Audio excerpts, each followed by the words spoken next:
এই যে আমাদের ইফতার সামগ্রী বিতরণ কার্যক্রম এই যে আমরা এখানে রাখতেছি, এই যে নিয়ে আসতেছে সকাল থেকে, একদম সকাল ভোর থেকেই আমাদের কার্যক্রম চলতেছে, লোকজন আসতেছে, আমরা দিতেছি যে গাড়িতে আনা এখানে যে দেওয়া হইতেছে।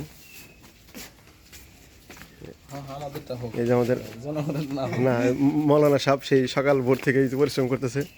এই যে আমাদের মৌলানা সাহেব আছেন,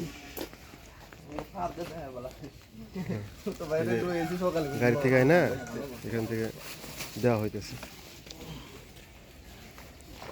মোটামুটি কত 10-15 জন? হ্যাঁ 10 আমরা অনেকজন বিতরণ করে দিচ্ছি, এখনও কিছু লোক আসতেছে, যেহেতু আমাদের নিতে একটা টাইম দেওয়া আছে, টাইমের আগে যারা আসতেছে আমরা তো সব দিতেছি, এবং কি বলা হইতেছে যে যারা প্রবাসী আছে তারা তাদের উদ্যোগে এই কাজগুলো করা হইতেছে, এবং কি আপনার প্রবাসী যারা আছে তাদের জন্য দোয়া খরচ এটা করা হবে ইনশাল্লাহ।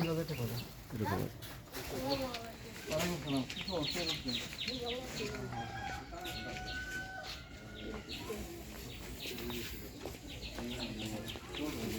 কাজ আছে না।